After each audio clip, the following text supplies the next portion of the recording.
Hi friends, ഞാൻ ഇന്ന് നിങ്ങൾക്കായി പരിചയപ്പെടുത്തുന്നത് പപ്പായയാണ്. ഒമായ്ക്കായി എന്നും ഇതിനെ വിളിക്കുന്നു. ഓരോ സ്ഥലങ്ങളിലും വ്യത്യസ്തമായ പേരുകളിൽ ഇത് അറിയപ്പെടുന്നു. പ്രധാനമായും 4 തരം പപ്പായകൾ ഉണ്ട്. ഒന്ന്, നാടൻ പപ്പായ. വലിപ്പം അല്പം കൂടുതലായിരിക്കും.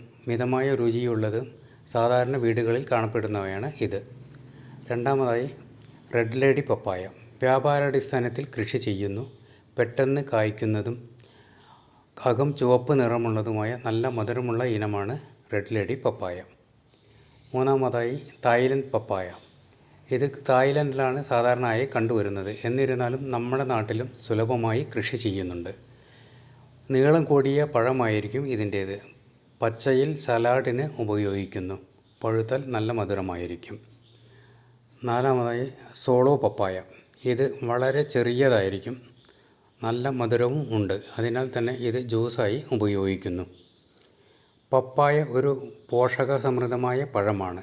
ഇതിൽ vitamin A, vitamin C, vitamin E, potassium, magnesium, fibre, papain enzyme എന്നിവ ധാരാളമായി അടങ്ങിയിരിക്കുന്നു.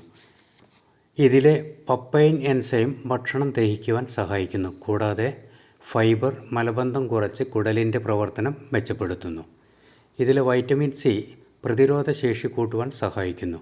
വൈറ്റമിൻ എ കണ്ണിൻ്റെ ആരോഗ്യത്തിനും ചർമ്മത്തിന് തിളക്കം നൽകാനും മുടി കൊഴിച്ചിൽ കുറയ്ക്കാനും സഹായിക്കുന്നു.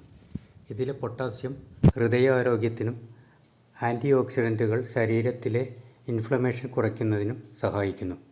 ഡെങ്കിപ്പനി ബാധിച്ചവർക്ക് രക്തത്തിലെ പ്ലാറ്റ്ലെറ്റ് കൂട്ടുവാൻ പപ്പായയുടെ ഇല ജ്യൂസാക്കി കഴിക്കാം. പ്ലാറ്റ്ലെറ്റിൻ്റെ അളവ് വളരെ പെട്ടെന്ന് കൂടുന്നു. പഴുത്ത പപ്പായ നേരിട്ടും ജ്യൂസായും ഫ്രൂട്ട് സലാഡായും ഉപയോഗിക്കാം. പച്ച പപ്പായ തോരൻ, കറി, അച്ചാർ, സലാഡ് എന്നിവയായും ഉപയോഗിക്കാം. Thank you.